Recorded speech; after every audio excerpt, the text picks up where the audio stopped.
All right, here is part two of my discussion of major theological themes in Schleiermacher. Once again, all the excerpts, all the page numbers are from this excellent text, collection of essays with an introductory essay and short intros to each version by Keith Clements, and I highly recommend this book.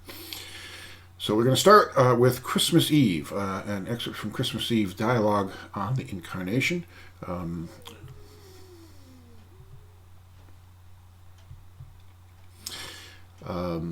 It's a theological meditation in the form of a dialogue, so it's not like the Christian faith. To my knowledge, this is the only dialogue Schleiermacher writes. This is shortly after he's completed his translation of Plato, and dialogue is the form that one finds in Plato. This is the same year, by the way, that Hegel publishes his Phenomenology of Spirit, just to put us in some sort of a philosophical context. The key characters in the dialogue are Leonard, who is the rationalist, who probably represents the opponent that Schleiermacher has in mind, the cultural despisers of religion, and also probably people who make a certain approach to theology, a rationalist approach to theology. And then there's Ernest, Agnes, Ernestine, and Eduardo. And these are all, in the dialogue, these are the theologians. They're not theologians, actually, but they represent theological voices in the dialogue. And to a degree, I think you can hear Schleiermacher in all of them. And this speaks to the subtlety and openness of his thought, that he puts these folks in conversation with one another, all making points he agrees with, all objecting to each other in ways that he finds the objections to be sensible. So there's a sense in which there's a certain plurality internally in his thought, an openness in his thought, which of course you'd have to have for someone who's going to come out of a very conservative theological community, like the Moravians, or nowadays, a lot of different communities, who come out of that community and are able to retain, as Schleiermacher does, the essence of the spirituality of those communities, while moving rapidly from various ways of thinking in the communities. That already suggests someone who has a certain subtlety and openness of thought. So anyway, with those four, you have the people who are kind of the theological voices, and probably all representing Schleiermacher in different perspectives. And then you have Joseph. Joseph, I'm just going to say. I'm not sure, this is all in German, exactly how to pronounce all these names in German, so forgive me if that's your background. I'm going to call him Joseph, and Joseph is the mystic, who also is, I think, Schleiermacher. So, the first person who speaks in the excerpt found in the Clements volume is Ernst. And so the question is dialogue on the Incarnation, right? So Christmas is about the Incarnation. What is the Incarnation? How is Christmas a celebration, in the spirit of Christmas, a celebration which has flowed from and captures the spirituality of the Incarnation, the theology of Incarnation? That's the question that Schleiermacher is addressing here. And so Ernst is talking about the presents that are given and received on Christmas, and he wants to stress, the presents themselves don't produce the joy. They are the product of a prior cause for rejoicing. So the very first thing they want to get into is, what's the nature of the gift giving, the gifts that are given on Christmas? And the thing is, everyone gets excited about the gifts. It's easy to think that what really kids love is getting the gifts. Maybe at a certain stage of development this is true, although I think sometimes kids get giving gifts better than we give them sometimes credit for. But the thing to realize is that the gifts themselves, which really is the essence of what makes them produce joy, is they are themselves the product of a prior cause for rejoicing. And he says, birthdays are a corresponding point. We also give birthday presents, but it's not because you're giving a present, the kid's excited about getting the presents. The presents themselves are a product of the joy, right? That we have in the life of this person. And so we celebrate that joy. We want to get them a gift. It's what's behind that want, which is the prior product, which produces the presents, not the presents themselves. And while birthdays are a corresponding point, this is an interesting analogy. I mean, so this is Christ's birthday, and these are birthdays, but there's a difference here because we're not talking about a single person, and we're not talking about, everyone coming to your birthday party or who knows you. At Christmas, he wants to say that there's a fire, the rapid stirring of a widespread general feeling. So while the birthdays are a corresponding point, they don't have this breadth of feeling that we have at Christmas, and which obviously doesn't come from a incarnation or a acquaintance in the same way as a birthday with. So it's not that I know Valeria, and so I'm excited about her birthday. I don't know Jesus in that same way, but there's some inner cause that Ernst says that must underlie it, because you have all this giving of gifts, you have this widespread feeling. What is the cause of that? And he concludes that it cannot be other than the appearance of the Redeemer as the sum of all other joy in the Christian world, and that's why there's a gathering of material here. This cannot be other than that's a pretty strong conclusion to draw philosophically. Not sure that Schleiermacher is entitled to that, but there might be something still here. So this is where I want us to read and critique, but not simply to dismiss quickly whether there's an insight here that can be garnered. Something about the essence of what makes us want to give gifts in a general way at Christmas, which is it's somehow the sum of all joy that's being represented here. So we begin with a cleavage then, Ernst says, between, and we're moving here from Ernst, this is all Ernst. We begin with a cleavage between time and eternity, appearance and being. And again, this is earlier in Schleiermacher, just after he's translated Plato, and it's hard not to notice that these are Platonic sorts of distinctions between time and eternity, especially between appearance and reality and being. And that this cleavage, he says, can only become through redemption, through one who overcomes these oppositions. We're not going to do it here, but it'd be interesting to compare this to some of the figures in Plato's Symposium, if you are inclined to want to do that, to make a comparison about what love is, and for some how it's a healing of a cleavage, and that's what gives a sense of wholeness. And again, here I want to stress, since we are redeemed, there must be a redeemer. So here again, like Wesley, and like mystics generally, and those in the Via Negativa, you begin with the fact that you experience yourself redeemed, and then you look for the explanation of that. There must be a redeemer. Again, that's a pretty tight conclusion. He may not be entitled to that stricter conclusion. There might be other ways in which one is redeemed. There must be redemption, is viable, but in his context, there must be a redeemer. And of course, he's doing this in the context. We know Christ is Redeemer, so not in relation to the historical record, but in relation to our redemption. So here's where Schleiermacher is making it again. We saw this with his feeling of absolute dependence. He is not going to fall into Lessing's infamous ditch. You can't get eternal truths from the contingencies of history. And also you don't want the question begging sorts of moves where you're appealing to Scripture in order to justify God. I sometimes joke. Barth says, in I think unfortunately offhand way that's misinterpreted, this I know, Jesus loves me, this I know, for the Bible tells me so. And I like to joke, and this would be consistent with Schleiermacher and Wesley, that if the reason you know Jesus loves you is because the Bible tells you so, then we need to get you away from the Bible and get you awakened to the living Spirit of God. And so what comes first is the awakening, the direct experience of having been redeemed, That's what Scripture witnesses to. We read that witness, but the reason we know it's true is not because we have some sort of prior argument for the inerrancy or infallibility or authority of Scripture, but because what the Scripture is witnessing to is something we have experienced directly. The Bible tells me it's Jesus, would be a way of going off what Ernst is doing in this way. But the reason I know I'm redeemed is because I've experienced the redemption.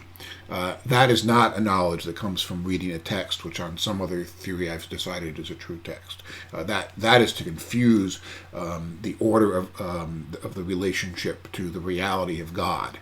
It's to get lost in terms of the prior thing he said, in terms of the appearances, and not to be in connection with the reality, which is a direct spiritual reality to which Scripture strives to awaken us, to which it testifies, but it's not Scripture that lets me know Jesus loves me. It's my experience of having been loved, which then I know is Jesus through Scripture. Now again, there's some things in there that don't follow. This is all happening though with Schleiermacher, especially with Schleiermacher within a decidedly Christian context. He is not yet thinking in terms of other faith traditions, just in the concrete world he is encountering. Okay, so however unsatisfactory the historical traces of his life may be when one examines it critically, in a lower sense, nevertheless, the festival Christmas does not depend on this. So here Schleiermacher is already aware of initial issues in biblical criticism, in historical criticism. He's at the front end of what will become that, and the problems with interpreting Scripture, what seem to be contradictions in Scripture, and so he's saying when you examine it critically, although he wants to say this isn't a lower sense, the higher sense of being critical is what he's doing. Which is a critical, which is informed by the spiritual reality, not a critical which is reduced into a rationality, reduced into the confines of modern rationality. So, but it rests on the necessity of a Redeemer, and hence upon the experience of a heightened existence, which can be derived from no other beginning than Him. I won't repeat myself in saying qualifying those phrases. There then follows an interesting interchange with the women. Of course, two of the four theologians are women who come with theologian. You want to note the sexism of Leonard. Now, I am not sure I have Leonard somewhere and Lionheart here.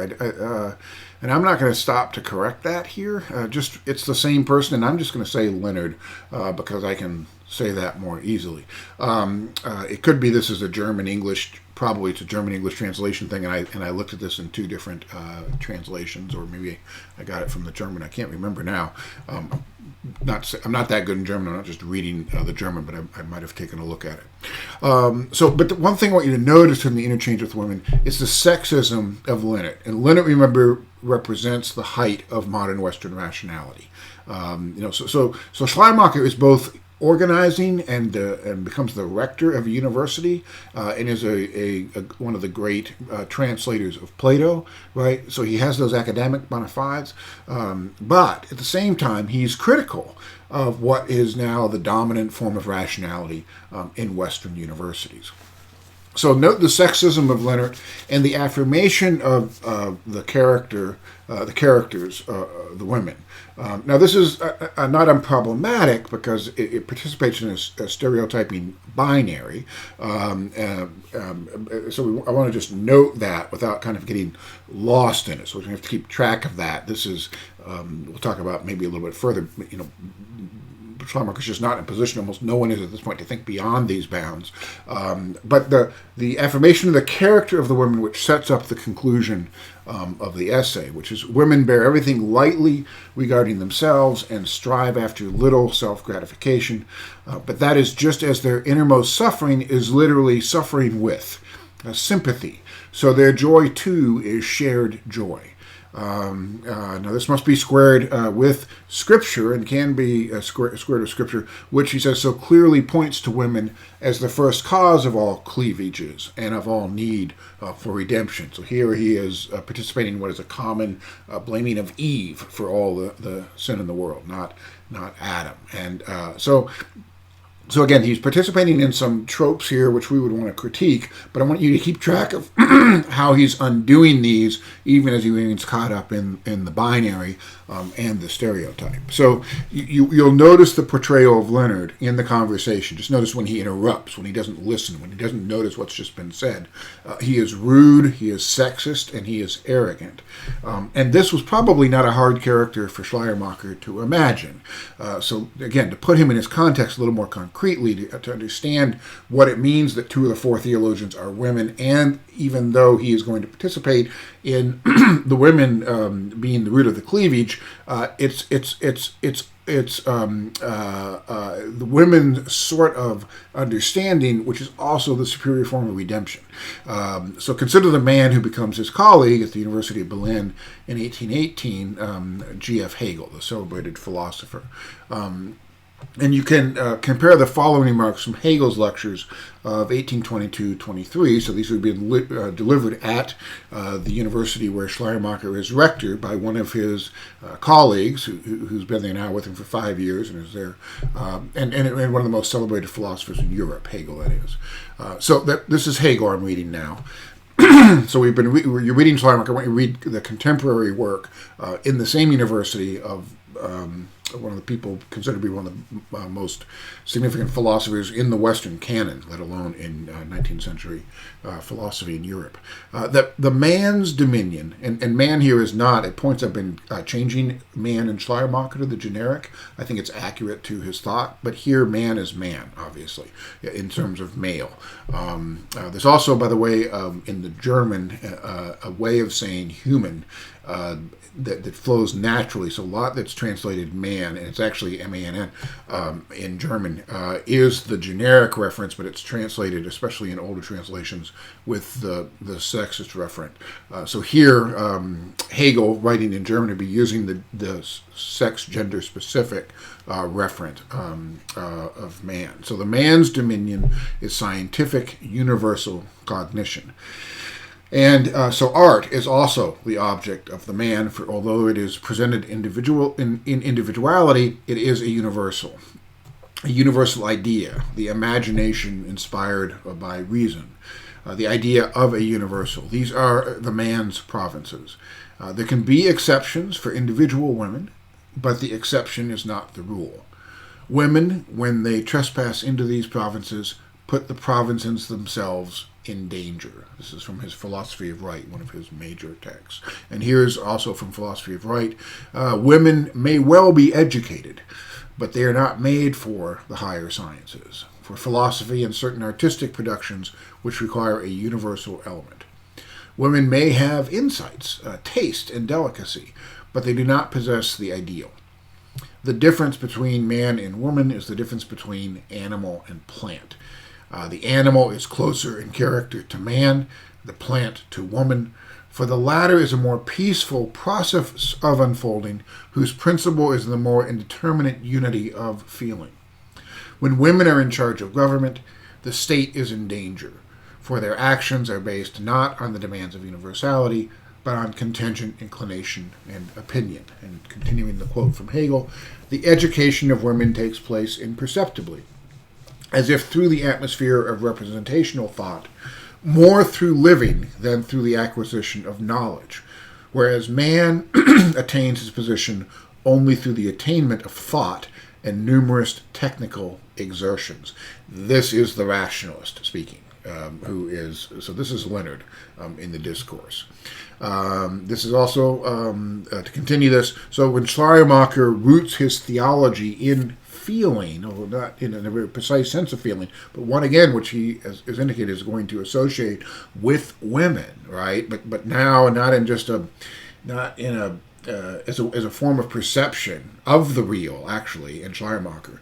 So when he roots his theology in feeling, and he portrays Leonard the rationalist, who is, because of his rationality, and in this time male rationality, cut off from discerning or naming the most significant reality of all, divine reality. That's what the rationalist is cut off from. Schleiermacher's theology is revealed to be, in accord with the binary conceptuality of his day, essentially feminine.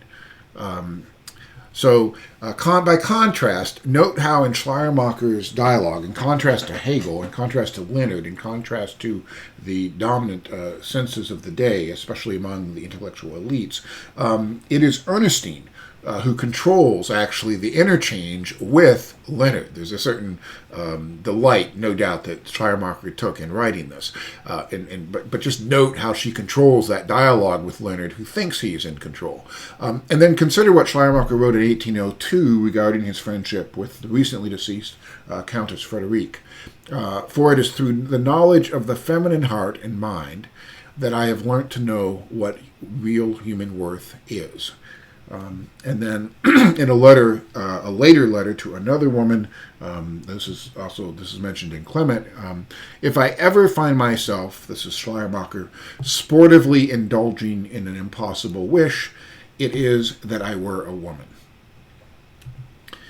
So obviously, these comments depend upon predominant sex-gender stereotypes of the day, and of our day too, largely.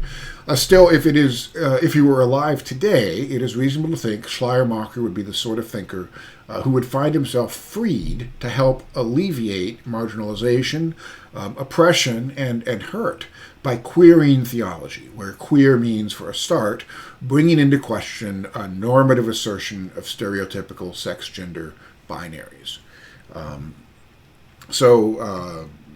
think I said this later, but Schleiermacher is captive to these, and is, so he suffers from these himself. Okay, Edward is the next character. Edward is mystical. His references are to the Gospel of John and our living eternal being. So again, Schleiermacher is using these four to pick up on discrete sorts of trajectories of theological approach to the incarnation, and to affirm strengths in them while allowing them to reveal each other's weaknesses. So there's a genuine plurality in his thought here. I like to say, it's funny, because of modern rationality, and because modern critical biblical studies arose in the 19th century, wholly formed, and a lot of theology too, by this rationality. The differences among the four Gospels, for instance, the Synoptics, the differences among the Synoptics are referred to as the Synoptic problem.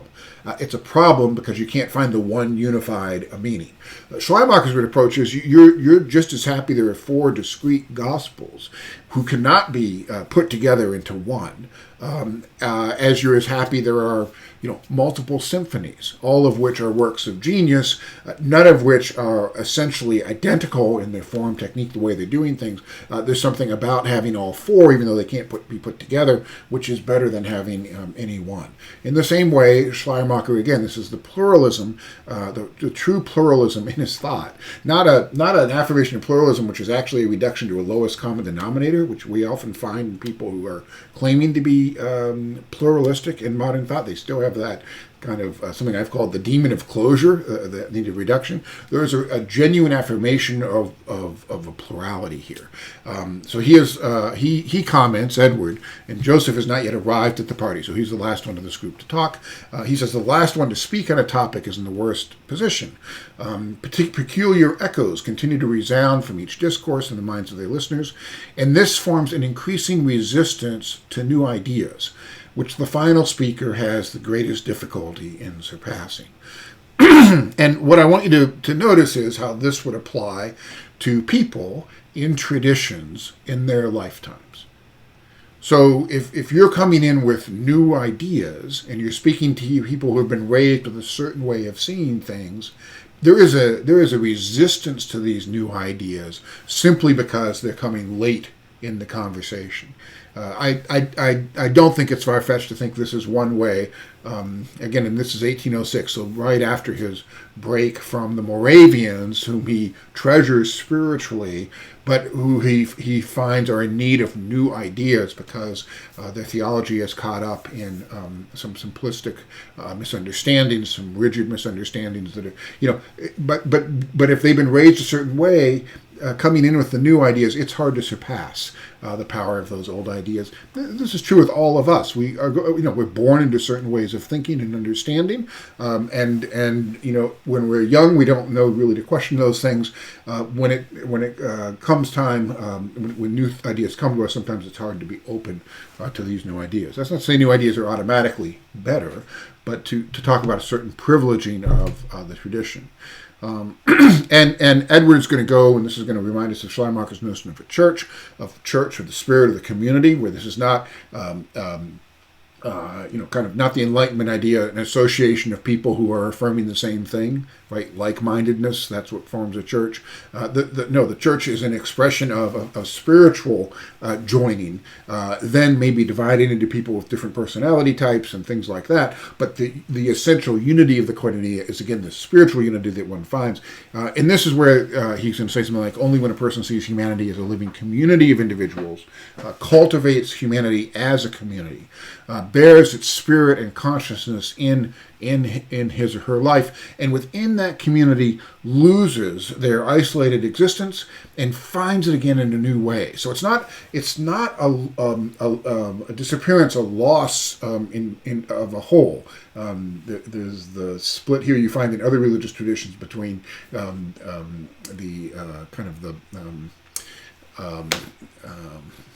what's the Bhakti Marga and the Jnana Marga, but where in the end it's individuals, or is the end that you're lost into a greater whole. Now for Hegel, by the way, it's going to be this greater whole. The individual is ultimately insignificant and lost in terms of the whole, which is the spirit, absolute spirit. But here there is a loss of individuality, but then you regain it again in a new way. So he's just doing it something very subtle. And once you do this, only on the far side of this individuality that's predicated on a prior and deeper unity, does the person have the higher life and peace of God within himself. This community is the church. And again, not the theory maybe of the Moravians, but the experience in the Moravian community, and no doubt in the communities he sought to cultivate both when he was a chaplain and in his church, are what he has in mind here.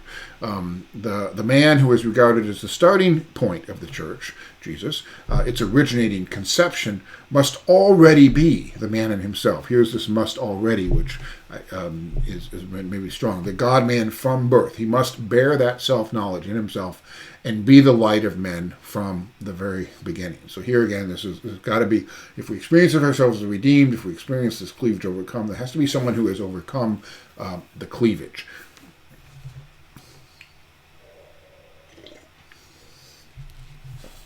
And analogously, one may as well, as it were, call the first free spontaneous outbreak of fellowship at Pentecost, where people were joined in a common immediate experience, the birth of the church.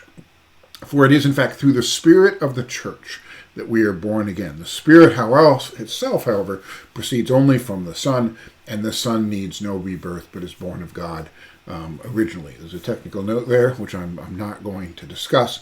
It is, again, the Spirit of the church. It's in church where one finds this spirit. And again, I think church has to be understood here in a broad sense, but it's in the community of people who are open to the Spirit in this way. And that's the spirit in which we're born again. However, that is not something which is this goes to the Christmas relationship to gifts, right? That's not something which the church itself can give. There's something behind that which the church is a celebration and manifestation of, and that's what he's gesturing towards in the incarnation. So in Christ, we see the Spirit according to the nature and means of our world, originating contact with us and forming his presence within the genuine self-consciousness of individual persons. Devotion and love are God's essence. Here again, you can think of Wesley and his appeal to 1 John. Thus it is that every mother who, profoundly feeling what she has done in bearing a human being, knows, as it were, by an annunciation from heaven, that the Spirit of the Church, the Holy Spirit, dwells within her. Now note again here, thus it is that the festival breaks forth like a heavenly light out of the world, right? So here again, it's like the mother with the knowledge she has with her child, which connects us again to the birthdays, right? But this is, of course, particular, but it's the feeling is the same. But here with Christmas, it's something that's breaking forth generally for everyone. So now we're talking about a prior joy, which comes from this relationship, this feeling of love, which is the essence, right, of what God is, breaking forth in all of heaven. That's what establishes the church. And note again here the epistemological privileging of an experience or knowledge exclusively possible for some women. And again, here we'll note, without going into it, the binary construction, which would need to be problematized, but in the context, again, highly significant.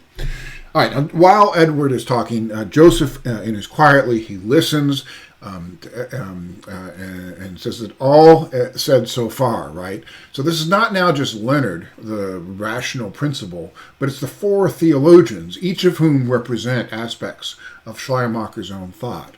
All said even so far, even if true, right, is an affirmation of the theology, is folly even. Why have they so engaged? So this is in response to the evil principle, the rationalist Leonard, Schleiermacher's stand-in for the demands of modern Western rationality in the age of reason, but also, as I said, which I should have in this card here, and he says, he's responding to this, so that's okay. So no arguments will be of any avail with him. And of course, deeper here is no arguments are of any avail with anyone. Because if you're arguing, what you're looking for is a conclusion, a product of your reasoning. But that is not how one finds the Spirit of God. That is the modern rational. That is the grasping of modern Western rationality, which thinks that coming up with arguments for the existence of God and then defeating them is somehow pertinent to faith. I mean, so it's not an accident that no faith tradition, in its classic texts, in its history, has arguments for the existence of their understanding of the divine. That is not how the divine is approached and realized. To the contrary, it's be still, engage in works of mercy here, and then somehow the love comes down on you. It's an opening. There's a stress on one's opening to the other. This is true in Western and Eastern religious traditions. That's what makes it so ironic that in its arrogance, modern Western rationality thinks it's come up with all the possible arguments for the existence of God. It's shown their defeaters, and so now we can be done with that. Like Leonard, not noticing that they have missed the entire point, that they have been cut off from the essence of religious understanding by the rationality which they are imposing and demanding to be imposed on everyone. That's Leonard missing everything. No arguments are going to help him, and moreover, no arguments are going to help anyone. The women here, who should have obviously their spirit would know better, must have had to go along with it. So note here, I'm quoting what he says about the women. So note the implicit critique here of power dynamics, and still the way of the women would have been better. So note again here the privileging of women's ways of knowing. Just think what lovely music they could have sung for you, in which all the piety of your discourse could have dwelt far more profoundly.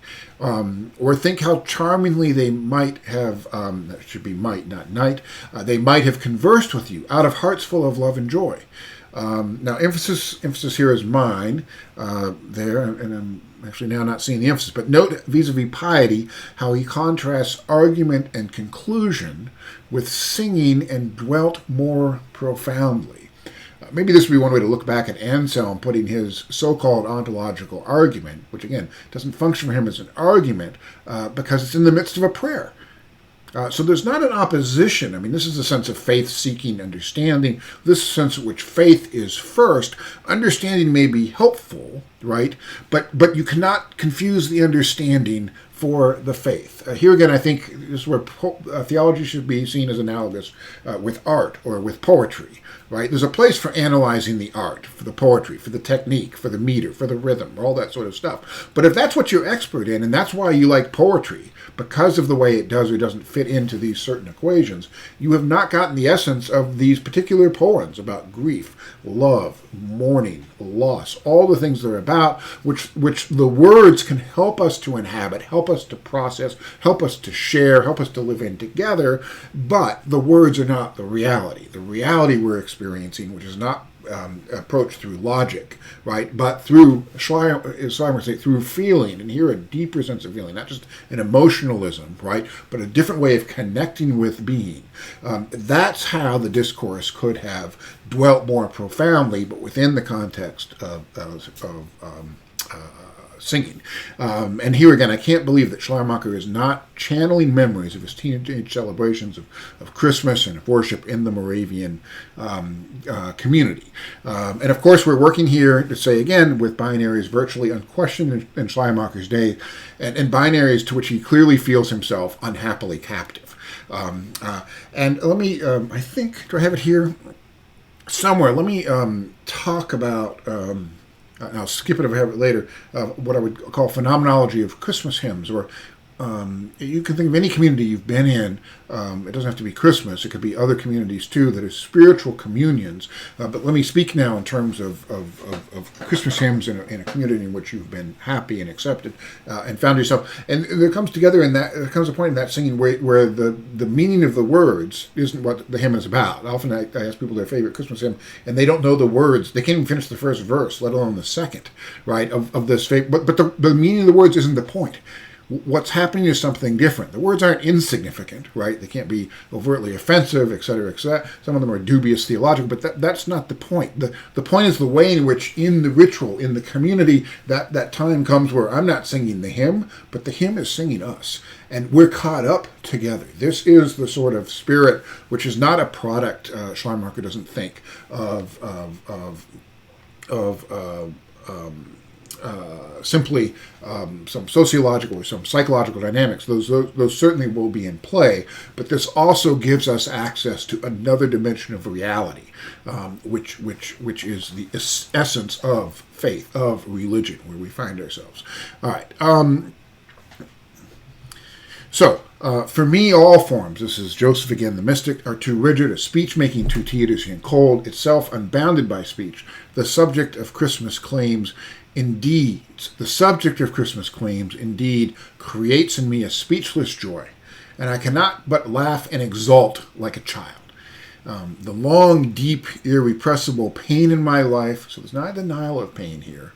And remember, for Schleiermacher, this is on the far side of his chaplaincy in the hospital in Berlin.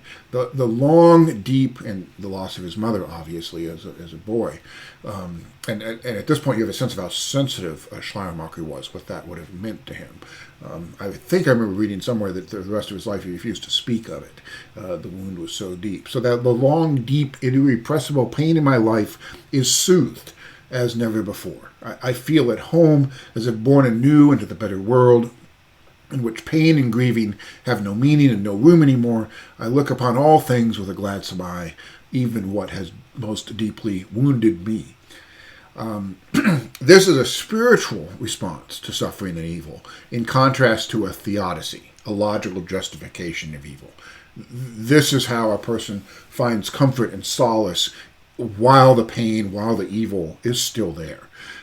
It's a gesture to the source of a saving response. It's not an explanation. You can contrast the cold air of Leibniz's theodicy. And I don't want to put that down because I think it might be rooted in the same revelation. But from this perspective, you might say that Leibniz's need, remember the best of all possible worlds, is rooted in Leibniz's conviction that God is love. And there's no way in which God wouldn't want love to triumph for all of us. So somehow, this is the essence of the theodicy, that has to be the final word. But he does it all logically. He draws it as a conclusion. So he sets up the ridicule of Candide. He seems to be minimalizing the reality of the evil that we concretely face and the suffering we endure, by contrast to Schleiermacher, who I think is, again, animated by arguably the same revelation, but is able to express it, to gesture, to witness to it far more profoundly. So here again we see Schleiermacher's explicit privileging of the apophatic, right? The apart from all images, the spirituality over the cataphatic. And here again he is akin to Wesley and to the via negativa, the mystical tradition generally.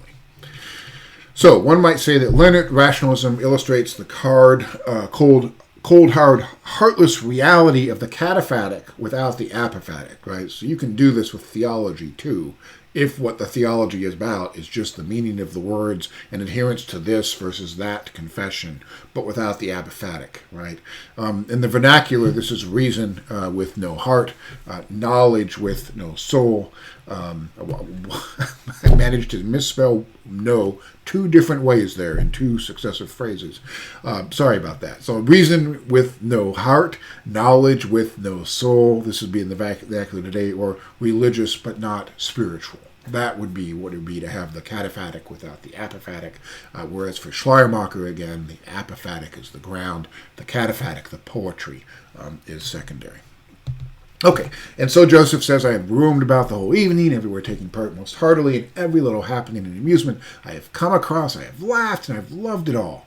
It was one long affectionate kiss which I have given to the world, and now my enjoyment with you shall be the last impress of my lips. Let us be glad and sing something religious and joyful. He wants to bring joy to this debate, to this Christmas celebration.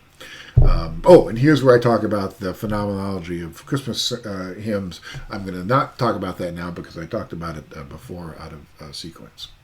Now, a question one might ask, did Joseph's comments privileging transcending participation, the spiritual experience, the apophatic, to any understanding theory, theology, right? So Schleiermacher wrote this great big theology, right? All sorts of logic. And when we talked about the absolute feeling of absolute dependence, right? Do Joseph's comments about how this is so secondary to the lived experience of the reality of the divine, the reality of being redeemed, of church, does that qualify this, the whole output of Schleiermacher, including his magnum opus? And I think the answer is a definite yes. For Schleiermacher, right? It's just hard to have any question about that. This names, again, the priority of the apophatic, or better, since the apophatic actually is that to which the apophatic gestures over the cataphatic. All right. And this I've spoke about, so I'm not going to repeat it. You can pause it. Okay, so that was on the incarnation. Now, the incarnation also there's a logical question here about, once you say incarnation, this is the fully human, fully divine. This is the homoousios. How can we think this? So Schleiermacher does want to be able to think reasonably. He doesn't want. He is going to be concerned about what look like overt contradictions. So this is where he's going to address the two natures of Jesus Christ, fully divine and fully human. Which two completely different things. How do you have fully both of these? Is the idea of these two natures unthinkable and therefore irrational, impossible, not something which we can't affirm, even as we affirm the reality of having been redeemed, but that we can't affirm because it's irrational. So first he says Jesus cannot be either human or divine and be the incarnate Christ. That's not acceptable in terms of the doctrine. And then Jesus cannot be both human and divine in a straightforward sense, for the categories are mutually exclusive. So does not reason rightly demand, and of course this is a demand being made by many in his day, a concession to rationalist, to the clear dictates of reason. Right? In other words, a rejection of the idea that Jesus Christ is God incarnate, a rejection of the homoousios.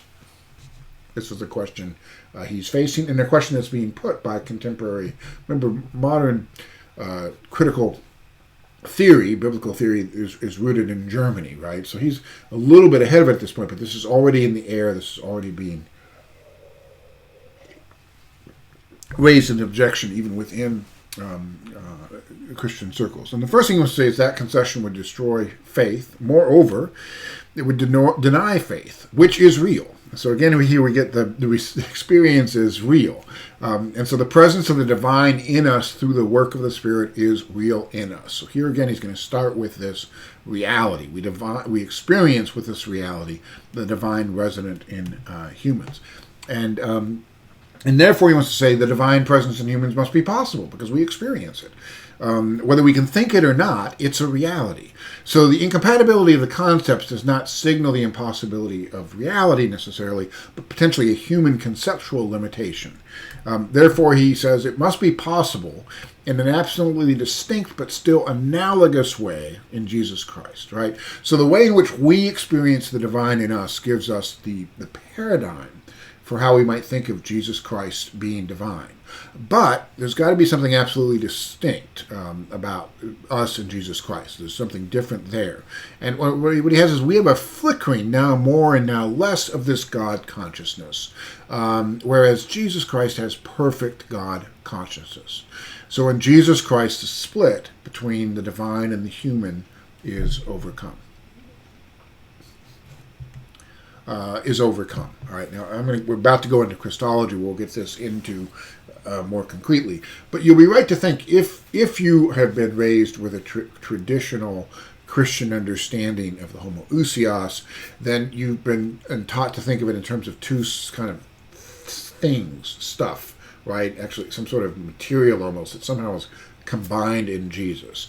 And that is one of the new ideas, which one of the traditional ideas, is kind of traditional ways of thinking people just absorbed, which Schleiermacher is going to be looking to move us beyond. And this is where that talk about Edward of coming later can be difficult to establish new ideas.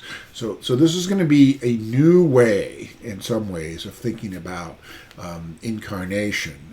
Jesus Christ being fully human and fully divine, but Schleiermacher thinks it's a way that we can make sense of, and we can have some sense of its reality because it's a reality in us.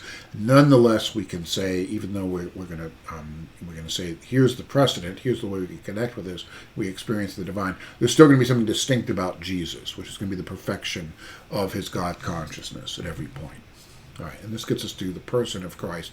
We're going to finish up here the first and second doctrines on his Christology, the person of Christ, and then the work of Christ. If the spontaneity of the new corporate life is original in the Redeemer and proceeds from him alone, then as an historical individual, he must have been at the same time the ideal, right?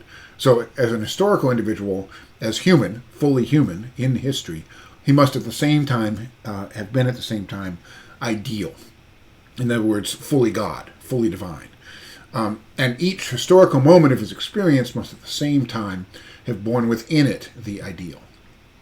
So, as I said earlier, and it's important, I think this is a late work in his life. These ifs keep popping up. He didn't have the if in that Christmas dialogue of 1806. And remember I said, I'm not sure he gets to declare the logic of that. The if is... well, you can read what I say below. I'll put it in my own words, and you can also read that. But this if keeps popping up, and I think it's a way he deals with the fact that these conclusions are not entailed by his phenomenological approach to the experience of having been redeemed. In other words, as I said, the experience of having been redeemed and the experience of a cleavage, which one is redeemed from, and which is overcome, all that proves is that redemption is real somehow, right? It doesn't follow that there is a Redeemer and that Redeemer is Jesus Christ. However, it's possible, and that's been the Christian confession. So that's the if, because that's what he thinks. That's his confession. But I do think that there's an if there because he is recognizing that the logic that he was imposing earlier is not as strong here. So we find these ifs at critical points within the Christian faith. I don't think that means that he believes it any less. It's just now he doesn't think of it as a logical conclusion, although there's places where he backs off of this. So let me just gesture at that. This is a place where we'd be moving from intro to more advanced discussion of these topics. So I think I'm just going to leave that there.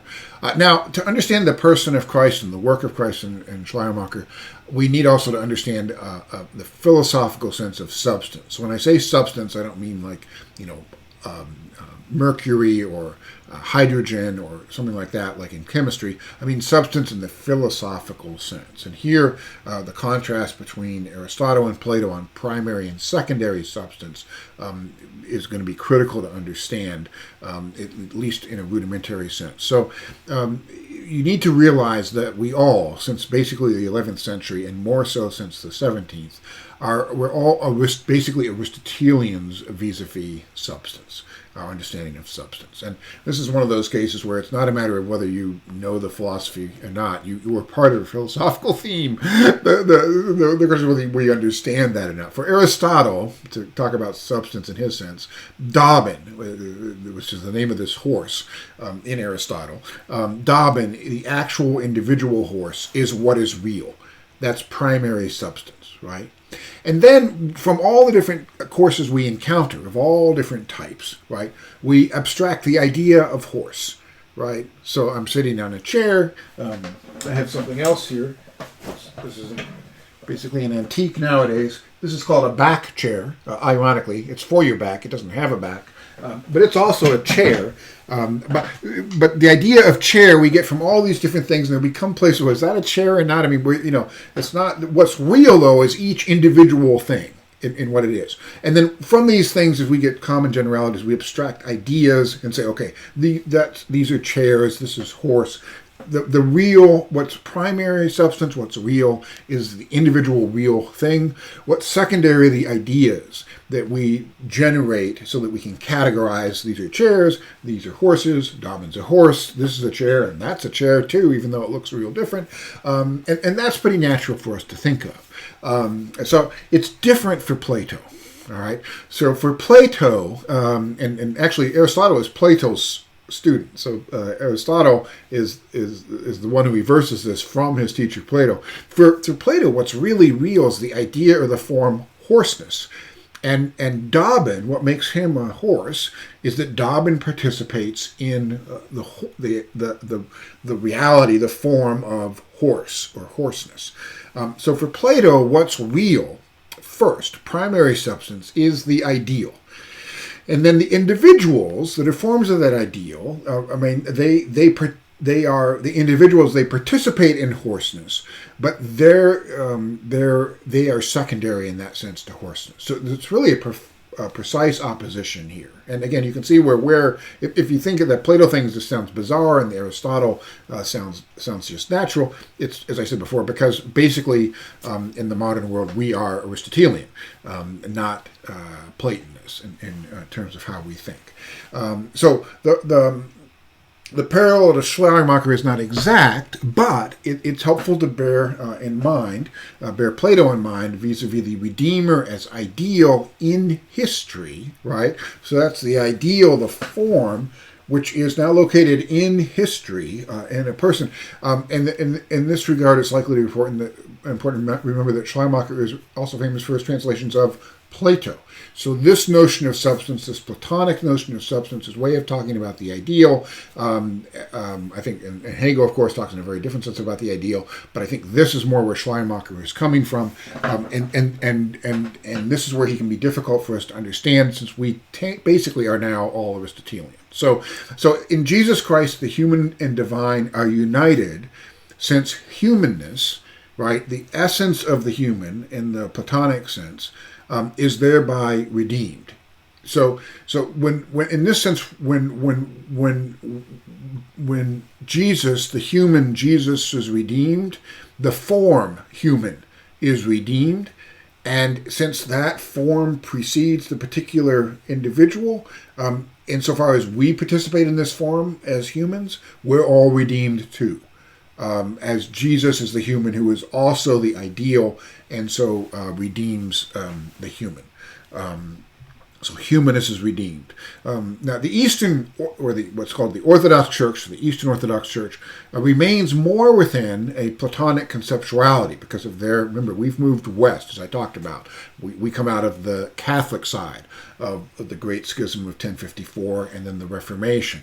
But Catholic and, the Catholic side is what was the Western side of the Church, whereas the Orthodox side is the Eastern side of the Church, which is, the Cappadocians and much more Platonic. And they remain in that. So that's why in the Eastern Church you'll hear a lot of talk about humans being divinized in and through the Incarnation. And the Incarnation is the basis upon which we're all divinized. This is much more natural way to think in the East than in the West. So often in histories of Christian doctrine, we're told that the patristics, for instance, did not formulate. All right, and this is now I'm talking about modern Western histories of Christian doctrines. The patristics didn't formulate an orthodox theory of atonement, or that insofar as the theory of atonement was dominant in the early church, it was a Christus Victor theory, which we'll go into later on. The great councils, we're told, established orthodoxy vis-a-vis the Trinity at Nicaea, which is now Iznik, Turkey, and Constantinople, where they confirm the homoousios. And then they established orthodoxy vis-a-vis Christology at Chalcedon in 452, which is near now what is Istanbul. This is the two natures without confusion, without change, without division, without separation. But that we all hear about, but then we hear there's no formal theory of atonement that's developed until the medieval period with the work of Anselm, Cur Deus Homo. Why did God become human? And here we get Anselm's substitutionary atonement theory, honor-based. God's honor is offended by our sin. Only someone who is perfect can stand in our place and take the punishment we deserve, so that God's honor is not dishonored. This later becomes the penal substitutionary atonement theory of Calvin, developed in the Reformation in other terms. And then, of course, contemporary to Schleiermacher, that you have Abelard's moral exemplar theory.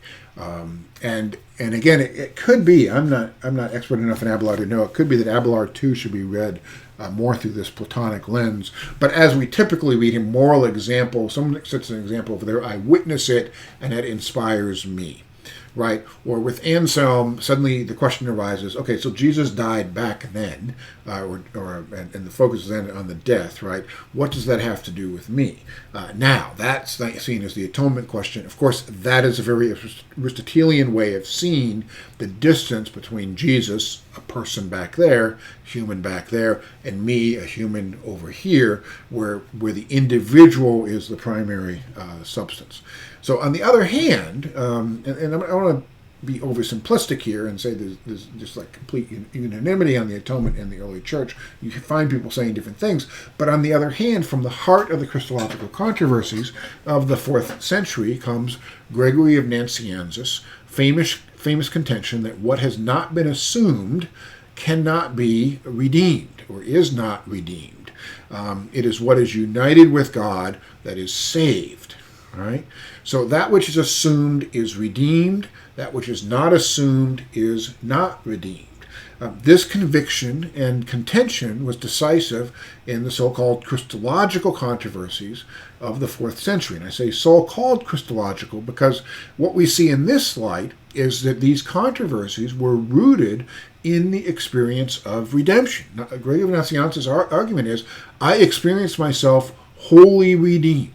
And that's why Jesus has to be fully divine and fully human. That's why it can't be just a mind or just a body or just a spirit, because I'm redeemed in all these phases, right? And so it's, again, this sense of having been redeemed fully which drives the conclusion about the Christology, right? So in this sense, this Christological controversy is really rooted in a witness to an affirmation of the experienced reality of having been redeemed. So here you see the tight tie to what Schleiermacher is saying.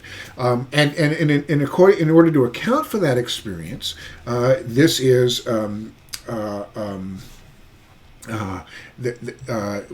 redemption is accomplished in the assumption, that is, in the Christ event, in the incarnation, not just in the death.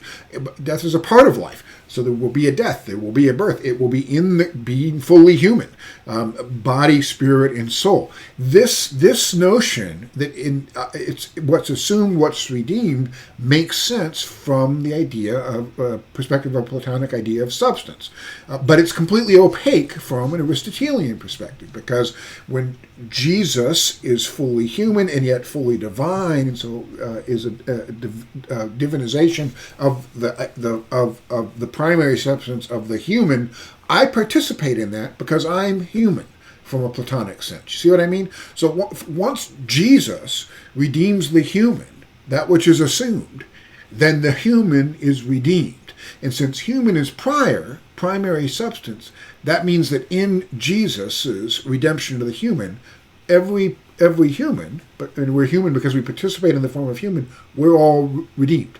That's the sense in which the Eastern Orthodox Church talks about us being divinized. It's not that we're made into gods, it's that the form of the human is reconciled with God. It is assumed, hence it's redeemed, which means right there is a full-scaled atonement theory, but it doesn't make sense from an Aristotelian perspective. So suddenly, in the medieval period, when we start to be medieval, suddenly in the 12th century, Anselm feels the need to ask and answer the question, why did God become human? What does Jesus' death and personhood way back there have to do with me or us now?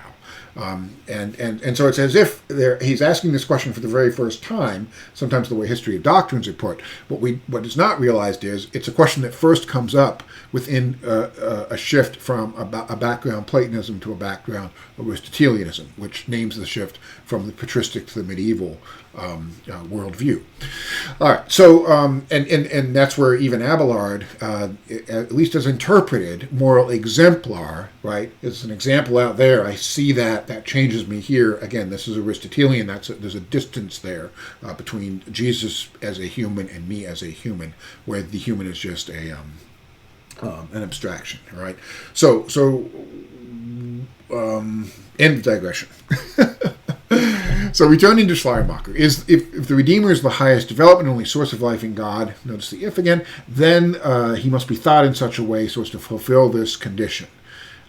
So his unique dignity, Schleiermacher said, you're not looking for one act in his life, and he doesn't name the cross here, although the cross is significant, as we saw with the prayer at Gethsemane.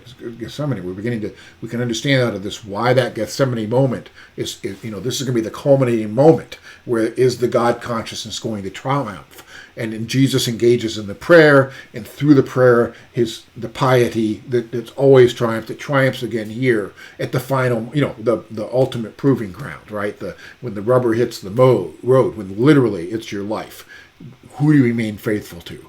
The divine or to your own interests? Jesus, the God consciousness, triumphs in the whole course of his life. That's the culminating moment, but it's not something you point to. So if we live in Christian fellowship, he says, with conviction common to all Christians, then no more perfect realization of consciousness does or could exist. So here again, he's referring to the Christian understanding, and also he's trying to make sure that Christ's uniqueness is affirmed by the fact that there's no place for progress in God consciousness beyond what is already available through Christ. He says, some look to make the Redeemer exemplary, but not the ideal. This may be a critique of Abellardian streams of thought. But this means that one in principle wishes to see humanity surpass Christ, right? So he's a moment on the way. It also empties the notion of perfection of Christ, of content, and looks instead to constant development. And so three, if it's exemplary, not the ideal, and the imperfect, Christ must be in some ways imperfect, which cannot produce every possible advance in totality. In other words, it's the unity of the perfection with the human which brings together the redemption. That's how he wants to see Jesus, as not only an exemplar, but the ideal, real and perfect, that through which all is redeemed. So Kant Can't we say, though, in response to this, criticism against it, we do go beyond Jesus Christ? In terms of astronomy, physics, geography, all these sorts of things. We know way more than Jesus did, clearly. And so I mean, yeah, of course. When it comes to physics or astronomy, we know more than Jesus did, because Jesus is fully human, right? But this does not prevent us from attributing to him absolute ideality in his inner being. In other words, in terms of his God consciousness. So he has human knowledge like humans do. He has a God consciousness like we do, except in him it's perfect, which is what enables us all to experience a redemption which is not the product of our own work, which is not limited to our own limitations. That's because there's been one that's done it perfectly. This is Schleiermacher's move. Some, however, extend the claim to the inner being as well, and so see it as wholly a product of history, as social culture, genetic history. And he says this then would end Christianity, for Jesus would simply be a stage of socio-religious consciousness. And of course, this is not this response is not going to trouble those who are arguing against him, because that's right. That ends Christianity, and so this sort of triumphs here. He's ahead of the game a bit, just a little bit later in the mid 19th century. Auguste Comte, and this may also be a reference to Hegel, who talks about different stages of religious consciousness, and he's the ideal stage, far beyond the concrete stage of a faith tradition and its understanding. So Hegel, a competing form of idealism, or Comte, a competing form of empiricism, and a metaphysical naturalism, which is what will triumph over Hegel as well in the 20th and 20th, rest of the 19th and the 20th and into the 21st century, especially among Anglophone cultural elites, but also globally. Christianity, everything we're talking about can be explained in terms of the sciences, psychology, sociology, memes, nature, nurture, all of that. It can all be reduced to that. So now Schleiermacher is already setting up a defense against this. It's not surprising if perhaps it's not in its details wholly convincing. And so for him, though, then Christianity, it would be the end of Christianity. And that position of Hegel, that position especially of Comte, can't be true of Christianity, true which it is, right? So for the source of our corporate life can only lie in the reality of a real ideal, the Redeemer in which the ideal is perfectly realized. The strength of this can be understood if you're thinking in Platonic terms, which again is very alien to us.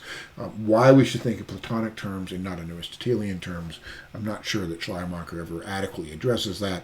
But given where he is, and again, given he's the first one trying to make this move, trying to figure out how to reconcile modern thought with religious understanding, we can still learn a lot from him and credit him, even if in the end we find him inadequate.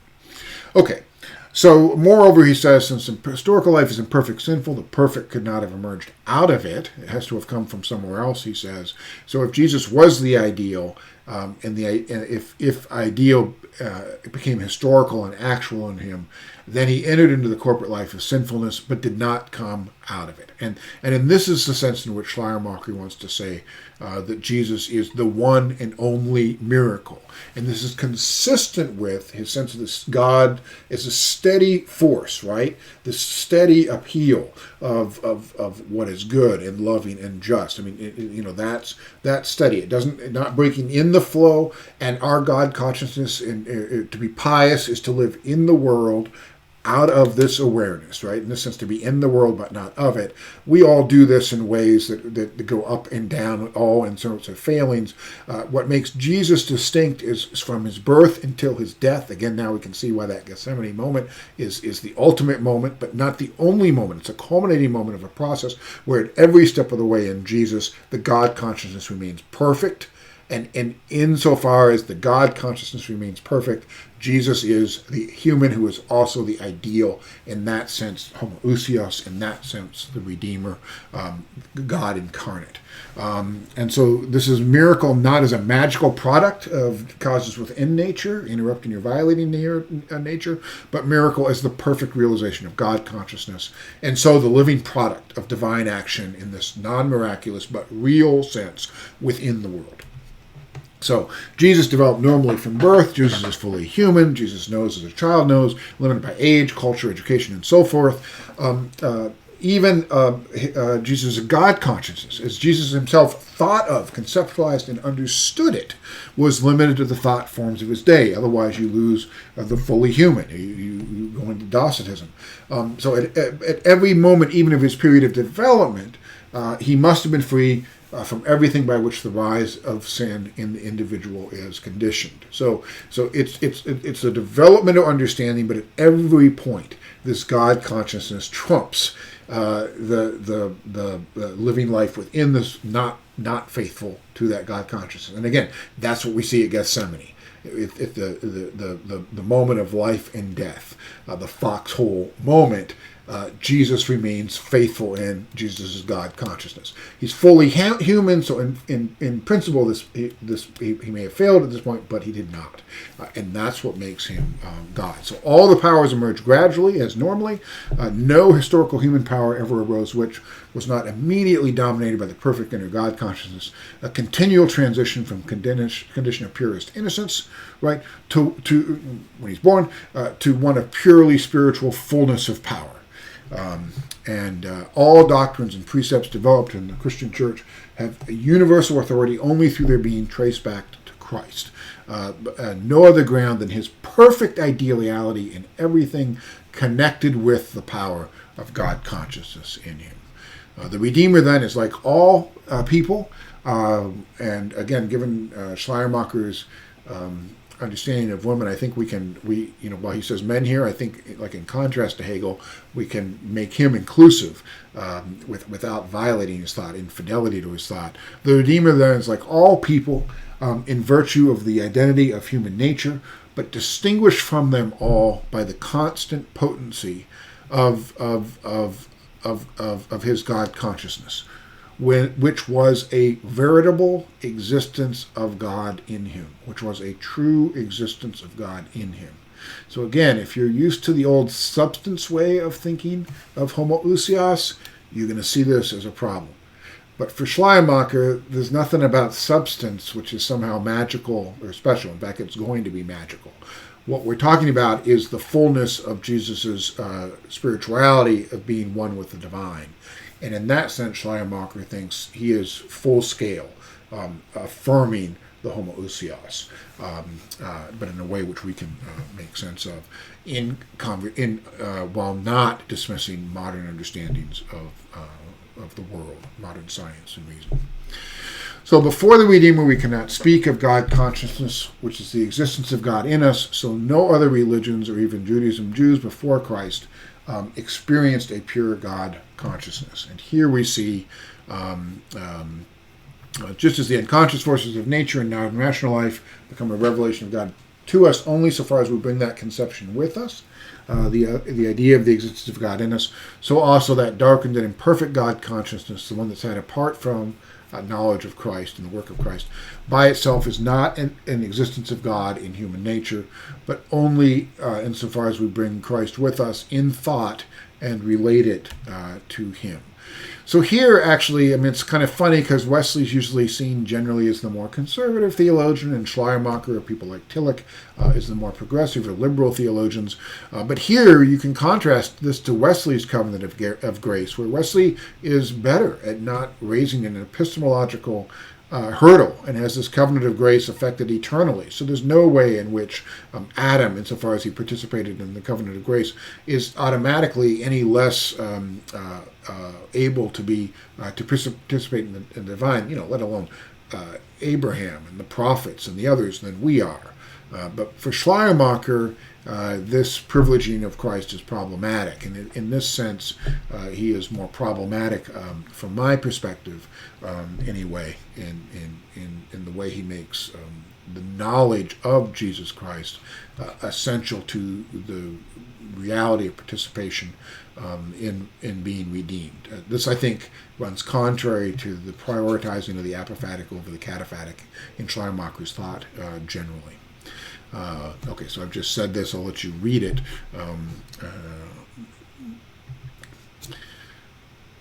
Just said that to you, so I'll let you read it if you want, but I'll not take up more time. This becomes even more acute in Tillich. So, interestingly enough, by the time you get to Tillich, and Tillich is really working within modern thought forms. So what Christianity is has to be carried within the tradition, because he doesn't have a real spirit that's other, that's real in the traditional realist sense, that Schleiermacher has, and that Wesley even more powerfully has. That means that Tillich, even though towards the end of his life he really looks to be open to other religious traditions, he is, when you look at Jesus, the way you have a saving knowledge there is Jesus is the one who you imitate, because he manages to live through the polarities in the face of death in an exemplary way. So for him, Jesus really is an example, an exemplar, but he's the exemplar who shows us how we can live. That is going to be more an exclusivistic position. It would have been interesting if if Tillich had lived longer, to see how his dialogue with other faiths might have needed to shift his understanding of how the Christian reality is carried, because for him it has to be carried within history, which means he has a problem dealing with other historical trajectories. All right, second doctrine, the work of Christ. The Redeemer swims people into the power of his God consciousness. This is his redemptive activity. So this is an incarnational theory whose function is testimony, right? So it's not an objective kind of transactional theory of substitutionary atonement or a theology of the cross, although if the theology of the cross is interpreted in a really Aristotelian sense, in a transactional sense, then it's not. I think there might be better readings of the theology of the cross, which is a reference to Lutheran theology. For Schleiermacher, the cross is part of the Redeemer's saving living as ideal in history.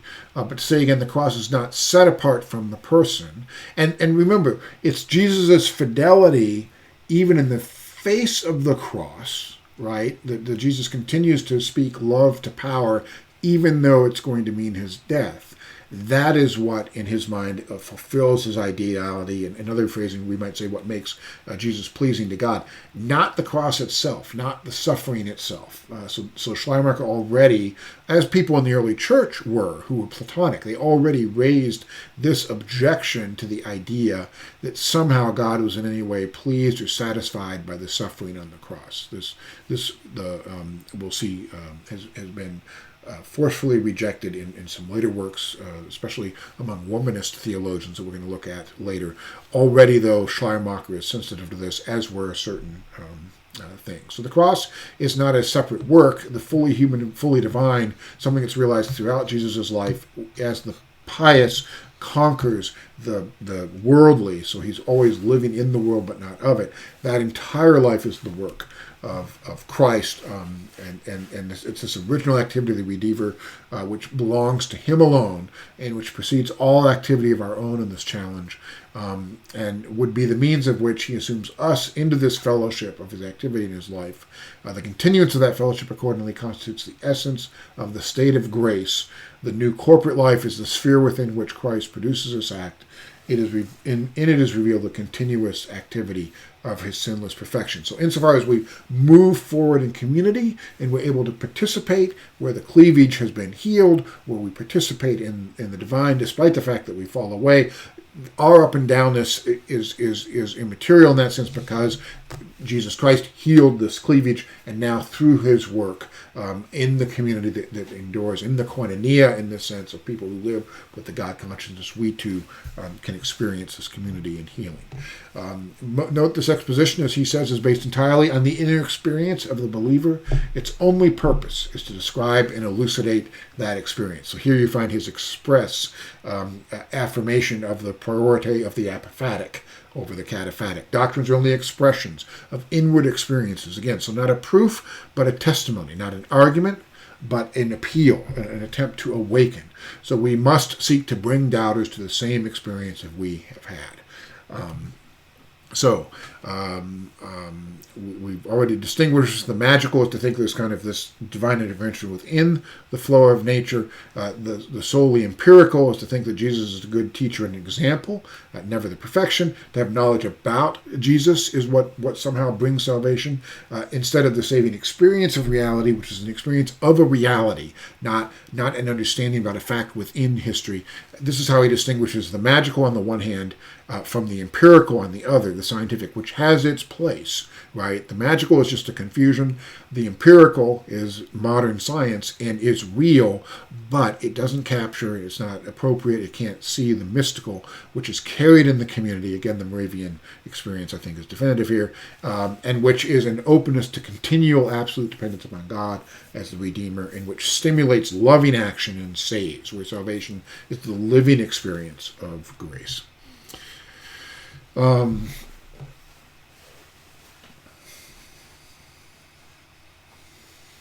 let you read this on your own. I feel like I'm just talking so much. Well, maybe you're listening to this. So he says, the redeemed, too, since he is assumed in the vital fellowship of Christ, is never filled with the consciousness of any evil, for it cannot touch or hinder the life which he shares with Christ. All hindrances to life, natural and social, come to him even in this region. They're not taken away as if he were to be or could be, so without pain and free from suffering. For Christ also knew pain and suffered in the same way, right? So being redeemed is not about being without pain and suffering. And obviously, Jesus Christ, the disciples, the prophets, we all, being in redeemed relationship with God does not make our life good and perfect suddenly. Only the pains and sufferings, this is where the difference is, do not mean simple misery, right? For they do not as such penetrate into the innermost life. And this holds good also of Jesus, of the redeemed, ours, any of us, right? This is the redeemed, those who are redeemed, not Jesus. Consciousness of the sin still occurring in his life, right? So not only are we not free of suffering and pain, we're not free from our own ongoing sinfulness. So we name that, but again, now this is understood within the context of having been redeemed. So this too is not just pure misery. This is a way of Luther's famous symbol, simultaneously conscious of myself as a sinner, sinful, but redeemed, and in contrast to the pure misery. Those views of Christ's reconciling activity appear to be magical, which makes the impartation of his blessedness independent of assumption into vital fellowship with him. This is a really fancy way of saying don't be religious and not spiritual, which is a critique of a lot of people nowadays who want to say they're spiritual but not religious, because they've seen people who are just about the form, about the empirical, without being about the mystical. This is the essence of Wesley's critique of the Anglican tradition as well. This means that the forgiveness of sins is made to depend upon the punishment which Christ suffered, and the blessedness of men itself is presented as a reward which God offers to Christ for the suffering of that punishment, right? So both ideas become magical when blessedness and forgiveness are not mediated through vital fellowship with Christ. So he's referring here to what is overwhelmingly the dominant way of understanding the character of atonement, but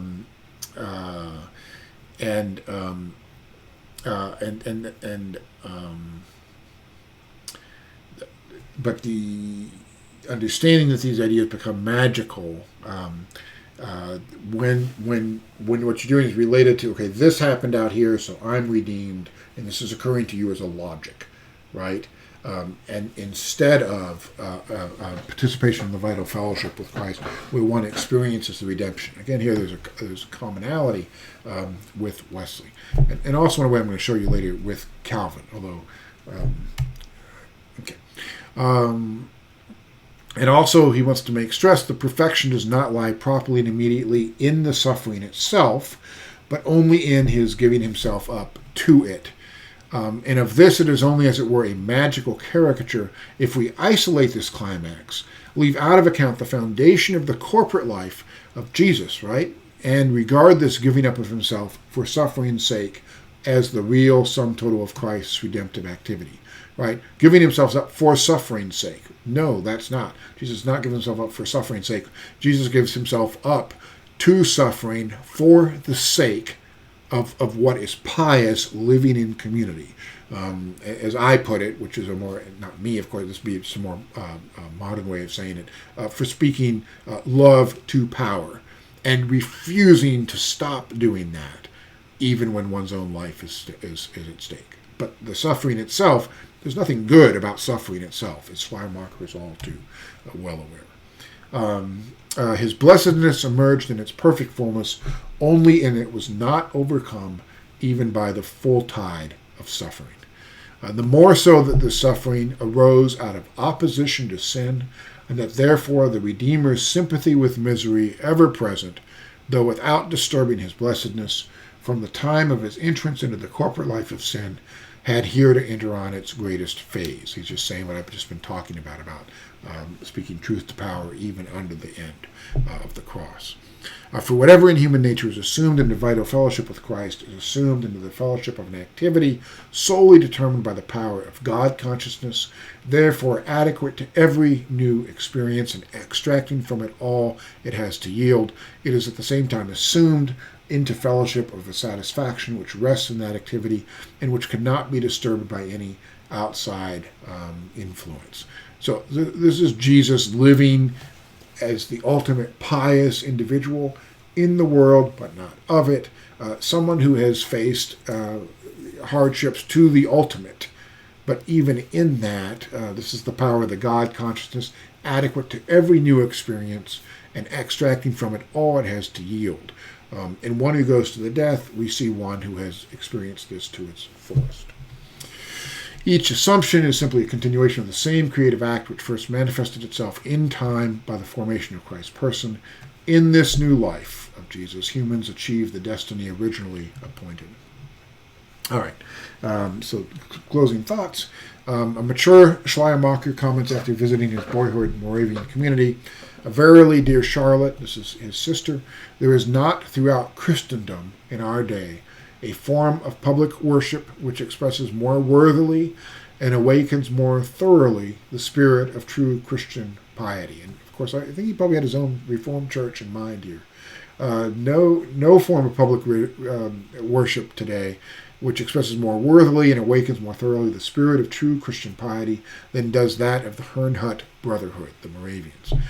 And while in heavenly faith and love, I could not but feel how deeply far behind them we are in our church, where the poor sermon is everything, and even this is rarely animated by a true and living spirit.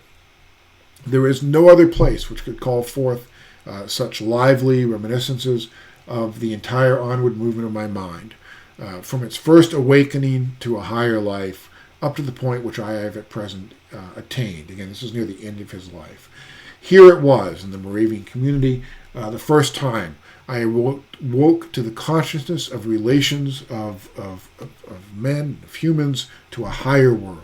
Here it was that mystic tendency developed itself, which has been of so much importance to me, and has supported and carried me through all storms of skepticism. Then it was only germinating. Now it has attained its full development, and may I say that after all I have passed through, right, so also his understanding is now much more sophisticated than the Moravian theology, but despite all of that, I have become a Herrnhutter again, only of a higher order. And I think that is not a... okay, I'm going to leave that. All right. He dies from pneumonia, Schleiermacher, in 1834. We've talked about his contemporaries. I'll leave this up. You can read it if you want, but I feel like I need to end.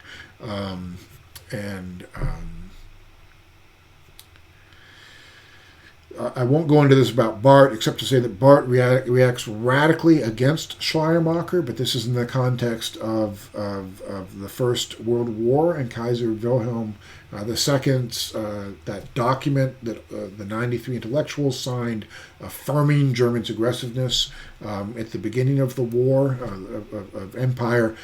In that context of empire, Schleiermacher's very nationalistic writings, written in a context where the Confederation has been run over by Napoleon. It's a loose confederation of states surrounded by empires. By the time Barth, on the far side of Bismarck and Wilhelm I and now II, Germany is now dominant in world affairs and is now in World War I and World War II. But this is more to the point of World War I. World War II gets more complicated because of Weimar. But at this point, Barth's professors who are liberal and kind of in that pedigree of Schleiermacher, although a liberalism at that point that has lost Schleiermacher's mysticism. So it's kind of a Schleiermacher made Aristotelian. Schleiermacher reduced into history. That's kind of the Schleiermacher that Barth gets. And also a Schleiermacher who, read out of context, is a strong nationalist. So that is the Schleiermacher that Barth reacts vehemently against. The Schleiermacher that Barth reconciles himself to in large part later on in his life is, I think, more the Schleiermacher we have presented here. Of course, Barth's going to disagree with him, but Barth, like Wesley, speaking to the Catholics, refers to hoping someday he and Schleiermacher will have some good debates in heaven. All right, let's see. I'll let you read that. He's known in elite philosophical and literary circles as the originator or founder of modern hermeneutics. And often in these circles, they don't even mention his status as a pastor or a theologian. Let me just say, for those of you who know anything about hermeneutics and Schleiermacher, that he's seen as having been easily surpassed because he had a notion of the same. He didn't have a strong enough concept of history. But let's just note that when he talks at the essence of his hermeneutics about the intent to reproduce in the mind of the hearer the exact thought that was in the mind of the person who wrote, right? This gets completely reversed in 21st century and 20th century hermeneutics, and to some degree it's debatable. But you can relate that to his theology in terms of the mystical, right? So the words are always, he's going to be able to go with the 21st century, not with the priority of writing to speaking.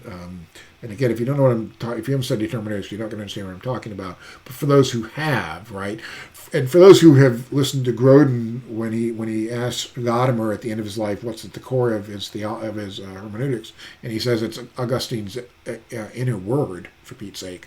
This is a same mystical gesture that would work for Schleiermacher, where you don't confuse theology, which for him would be the empirical, but the empirical which witnesses or testifies to the mystical, in that sense which transcends history, in a sense that I'm not sure Gadamer actually ever in his theory reconciled himself to, because the classical example is a historical thing, even if it's it crosses history. That gesture to the ideal is what Augustine has in mind with the inner word, and that to which Schleiermacher is also ultimately gesturing. Anyway, I'll let you read the rest of this, and I'm going to call this the end of part 2 of Schleiermacher. There is, of course, lots more of Schleiermacher that could be done in more advanced courses, but this is, I think, an adequate beginning entry into his thought.